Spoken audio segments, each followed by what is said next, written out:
Maya had been deaf since birth. Her husband, Rahul, pretended to love her, but in reality, he wanted to get rid of her because of her enormous wealth. One day, Rahul secretly turned on all the gas burners in their house. To make sure his plan worked, he had also installed a hidden camera in the room, pointing directly at Maya. Then, right in front of her, he deliberately spoke loudly on the phone. He said, "I have turned on all the gas in the house. She definitely won't survive today." When Maya showed no reaction, Rahul became convinced that she could not hear anything. He then left the room and went outside to meet Rimi, the woman he was secretly involved with. But Rahul had no idea that Maya had already regained her hearing. To keep her secret, Maya continued pretending to be deaf. She did not want Rahul to know that she could now hear everything. A little later, Maya casually placed a cup of tea in front of the hidden camera, completely blocking its view. Rahul noticed this and immediately became suspicious. He quickly returned home with Rimi. Meanwhile, Maya wanted to save herself. She deliberately knocked over an ashtray so that the smoke alarm would be triggered. Soon, Rahul and Rimi arrived at the house. The room was already filled with the strong smell of gas. They quickly opened the windows to let the gas escape. When Rahul looked down, he saw Maya lying unconscious on the floor. Both Rahul and Rimi secretly felt relieved. Rahul then pretended to be a worried and caring husband and rushed toward Maya.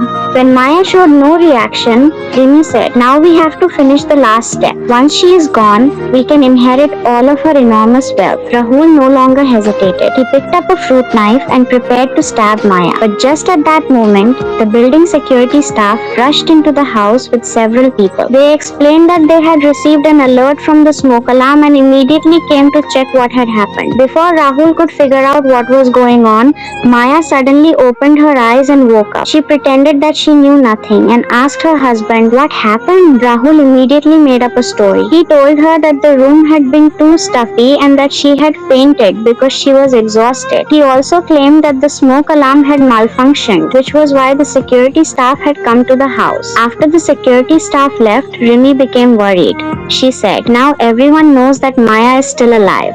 It will be much harder to get rid of her."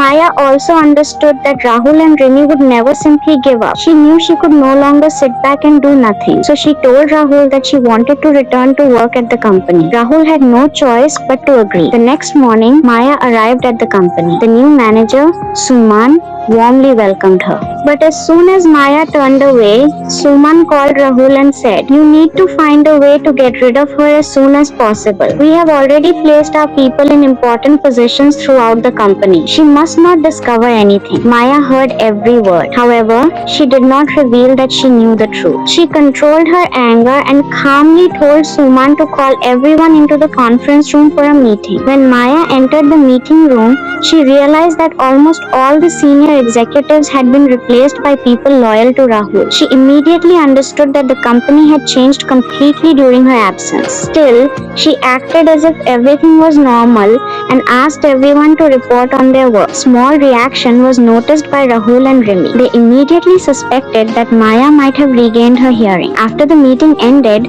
they decided to test her one more time.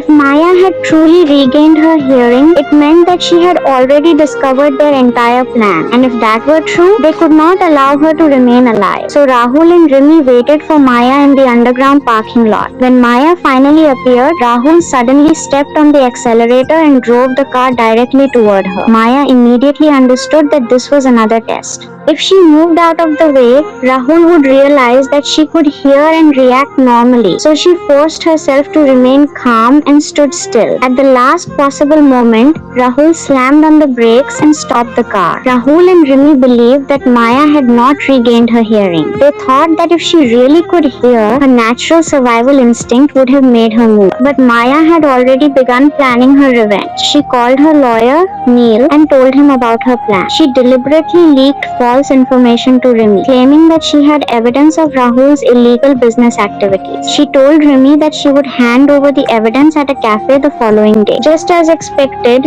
Rimi brought Rahul with her. When Maya was about to open the file, Rahul suddenly appeared. Maya immediately pretended to be surprised and asked, "Why are you here?" Rahul demanded that she hand over the documents, but neither of them realized that they had already fallen directly into Maya's trap. Rimi quickly pretended to be innocent. She He said, I only came because I was worried about you. I thought someone might be trying to deceive you. Maya calmly looked at Rahul and said, actually, this file is a gift for you. Rahul was surprised. A gift for me? Maya smiled and replied, yes. I have decided to transfer the company to you. I have seen how much you have done for the company over the years. Rahul opened the file and saw the company's transfer documents. He was secretly overjoyed. Remy, however, was still suspicious. Rahul immediately apologized to Maya. I am sorry. I was wrong to doubt you. But secretly, Rahul told Remy to wait. He said, once I officially receive the company, I will divorce Maya. We have done all of this for this very moment. Remy became excited.